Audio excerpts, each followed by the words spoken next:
Hey, Pretty Girl Club. I want to talk about regretful parents of MLS daughters. I know that some of you guys, you may have an unambiguous black mother or an unambiguous black father. And what a lot of monoracial people don't realize is that when you birth children who have a different phenotype than you have to face your own insecurities about interacting with people of that phenotype. So I'll give you an example. My aunt, she is unambiguous. She was with my uncle, my mom's brother, and she birthed two exotical daughters. So two like mixed race slash mixed looking daughters. One of them was darker skinned and looked kind of like chilly, and the other one looked more like how I look. So she had more of like a Cardi B type of phenotype. And she was so horrible to the lighter skinned daughter. And I've noticed this phenomenon actually happens very commonly, especially with unambiguous black women who birth daughters who are lighter than them or daughters who kind of look more ambiguous than them. And then you will see the mothers complaining that, hey, like, why is everybody calling my daughter so beautiful? Like, stop calling her beautiful all the time. So they will exhibit the same jealous behaviors that you will see teenage girls having with each other, where it's like they get triggered if another woman gets too many compliments in their presence.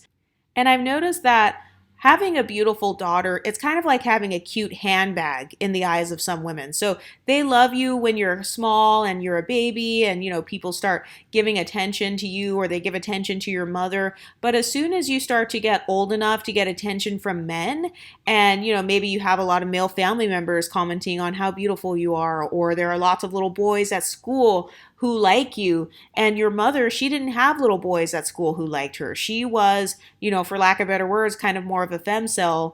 Or maybe she felt rejected by guys, or maybe men at school made fun of her looks and made fun of her appearance. And don't even get me started on the divested black men and women who specifically date or procreate with people of other races, and then they talk crap about black people. I've noticed that a lot of black parents of mixed children who talk crap, and then they'll say, oh yeah, I married your white dad because black men are dusty, or I married your white mom because she's more feminine than black women. Then those same parents will get mad when that mixed child grows up with the same talking points. So I'll give you an example. So there was one story that I saw online where this unambiguous black woman, she had raised a biracial daughter, and the unambiguous black woman would constantly make comments about how black men are like not shit basically, and how the black community is bad and the black community is dead and all that. So, but then that same mother of the biracial daughter, she got mad when her biracial daughter wanted to be in the white community more and wanted to interact with the white community more and wanted to date white men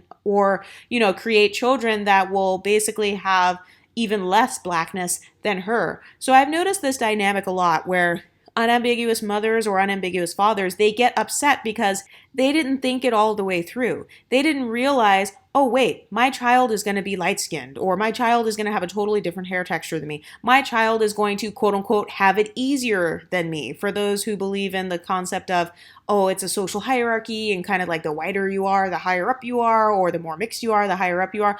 For those parents who believe that, they have to deal with that.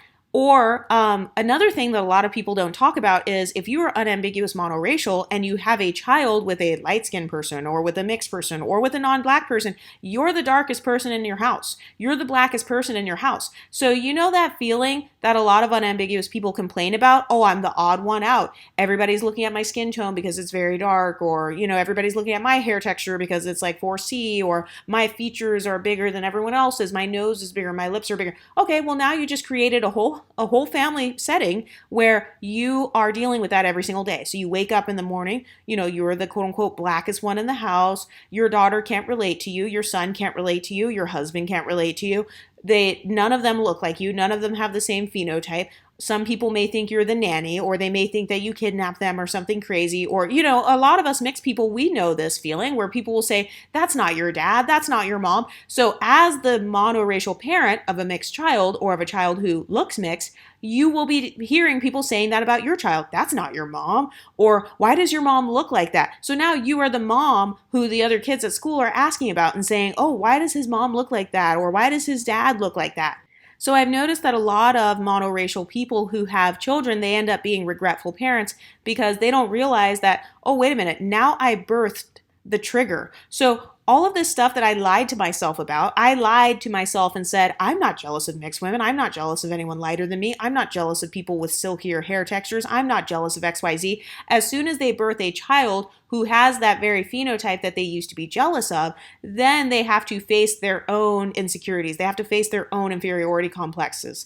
And I've seen this happen with black men as well, where they will say, oh, the NBA is being taken over by biracials. Well, it's because a lot of the NBA guys who are unambiguous, they would marry women who were white or Latin American. So yes, they would birth these MLS men who they can now train to take over the NBA. And so a lot of the men, they don't realize, oh, wait, I kind of washed out my genes, for lack of better words, or I kind of like deep down inside, I wanted my child to look like me, but I birthed a child that looks nothing like me. And now I have to raise this child, nurture this child, financially support this child, emotionally support this child, compliment this child. And so for a lot of parents, if they are the type of parent who has always been jealous of anyone who has a different phenotype than them, they may find it hard to compliment their own daughter. They may find it hard to compliment their own child. I even saw a woman on YouTube who was over in the divestment space. She literally, so she's a black woman who married a white guy and had children. She has biracial daughters with this white man. She literally banned her own family members from complimenting her daughters because she viewed it as you are pedestalizing them. Imagine your own mother not allowing your family members, so not allowing your grandmother, not allowing cousins or whoever to compliment your beauty because she's that scared that you're going to get a big head and like become conceited or think you're better. So that is what a lot of mixed race children deal with when they have an unambiguous parent, mother or father, who is a regretful parent, because they're like, oh crap, I just played into, birthing an exotical who's going to one day take over the world, right? Because she has your genes, right? Because you're the blueprint, right? As a black woman, you're the goddess or whatever. Okay, so now she's got the goddess genes, and she also has type 3 hair, and she also has maybe a different skin tone, different eye color than you. She has little freckles or little features that you could perceive as being more pedestalized than your own features. So a lot of monoracial parents, they end up having to deal with these insecurities. And by the way, I've seen this in my own family with the unambiguous people in my family who have children with Latin American people or white people or whatever. They have to deal with, oh, wait a minute, my son, he doesn't even look like me. My son, he can't relate to me. He has never experienced being profiled on the same level as I have. Or, he hasn't experienced colorism before because he's not even dark skinned. A lot of monoracial people don't realize that a lot of the bonding and emotional connections they have with others are based on trauma bonding. So when you birth a child that will never experience the same traumas as you, for some parents who their whole identity is based on trauma, they can't even bond with their own child because they feel like, oh, wait, she's never experienced colorism in her life. She's never had anybody say anything about being dark-skinned in her whole life. Like I remember when my dad, I can kind of tell when he realized that, wait a minute, my children, they've never experienced colorism before because they don't even look like me, or, they're a light-skinned version of me. They've never had anyone make fun of their skin tone for being dark or their hair for being quote unquote nappy, or, they have a different phenotype. And I've noticed some unambiguous mothers where they have the same thing. It's like, wait a minute, she's never experienced texturism. She will never experience colorism, or she'll never experience XYZ. So a lot of mono people, when they before they get pregnant or before they have the babies, at first they're thinking, oh, our babies are going to be so cute because they're viewing their child like a pet or a handbag. And also, have you ever asked people why they have kids? Because a lot of the reasons that I've heard of people having kids are horrible reasons to have children. So for example, I want to have a kid so I can express my love to the baby daddy. Okay, well then what happens if you break up with the baby daddy or get a divorce or something? Are you still going to have the same love for that child? Because some of the same people who make those comments, oh, it's an expression of love, as soon as they get a divorce or as soon as they break up, they abandon the child and they never see that child again. So it's like, was that really a good reason to have that child if you only had that child while you were in the relationship with that person? Another thing I've noticed is when the unambiguous, when the monoracial parent starts speaking about their experiences, particularly the black parent, when they start saying, the police profiled me, or, whatever experiences they had that were negative, and then their own child is like, okay, well, I've never experienced that, or, I can't relate. I don't know what that is, Mom. I've never had anybody do that to me or treat me that way. Then the parent gets mad. And by the way, speaking from experience here, because my father is an unambiguous monoracial dark-skinned black man. So he has made these talking points before where I'm like, Dad, what are you even talking about? Like, nobody's done that. Like, me and my brother weren't even raised in the hood. We were raised in the suburbs. And you guys, I had to tell my parents straight up, like, especially my dad, I had to tell him, Dad, you were the one that married mom and wanted us to get out of the black community. You did not want us to grow up in your community. So you were the one who wanted us to move to the suburbs. You were the one who wanted us to go to these private schools and, and be around all these white people. And you didn't marry an unambiguous monoracial dark-skinned black woman. So obviously we are not, we don't have that look or whatever. So yes, it's not relatable.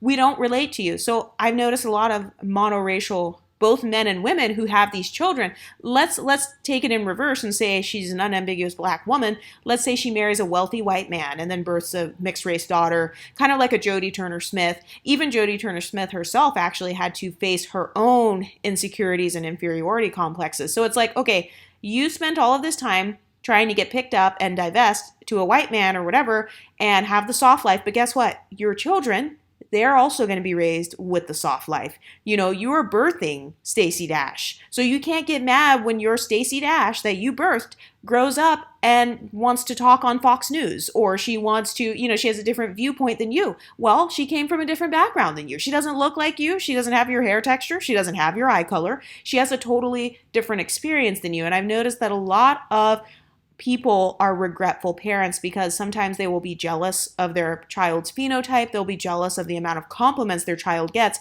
because deep down inside that mother or father is thinking, wow, this child already got more compliments in the first 10 years of her life than I've ever had in my entire life. And so some people get jealous because they know that you're going to grow up to be more confident than what they were. They can see the self-love developing in you as a child or as a teenager, and that threatens them because they feel like, wait a minute, she's learning self-love and I didn't even teach her that. Society is loving on her and I don't like that. But it's like, okay, but you created it. You birthed it.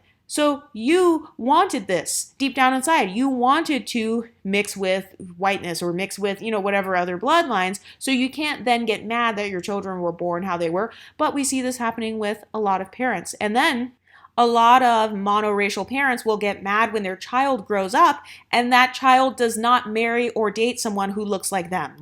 This has also happened with my own father, who's an unambiguous monoracial black man. He's still married to my mother. They've been together my whole life. But I've noticed that some monoracial black parents, they think that they're just going to birth these multiracial kids or these quote unquote light-skinned kids, high yellow, whatever you want to call them. They think they're going to birth these children and that all of us are just going to go and run and find the nearest unambiguous black woman or man to marry. And I feel like some of these parents, they're hoping that they can birth an MLS person because deep down inside, they're like, okay, if I can't be them, at least I can birth them. And then they're hoping that that MLS child that they birthed will then go and pick them. I've heard some of the black women divestors say, oh, I want to birth a mixed race boy, like a young, lighter skinned biracial boy or a, black and Mexican boy. And I want to teach him to love black women. So it's their dream to, if you can't have him or if you can't be that, you want to birth that. And you're hoping that you can train up that child to pedestalize your phenotype. But then when that dream does not come true, like when the child doesn't pick an unambiguous black person, then suddenly a lot of parents, they get kind of disappointed or they're like, wait a minute, why didn't you go with a black guy? Why didn't you pick an unambiguous black woman? And then I've seen where some parents, the monoracial parent, will mistreat their daughter-in-law or their son-in-law who maybe they are also an MLS person or they are a non-black person. Like I've seen this so many times with biracial children where they'll get with a white man or white woman and then the black parent is like, well, why did they get with that person? And it's like, that's what you decided to mix with. So if you're a mixed child, if the mixed race child looks up to the black parent and the black parent married a white person or married a Latin American person or whatever and lived in a white neighborhood, you can't get mad when your child grows up and follows the same pattern. But what do you ladies think? Have you ever had a parent or a family member who is jealous of you or jealous of your phenotype? Let me know in the comment section and I'll talk to you next time. Stay pretty, ladies.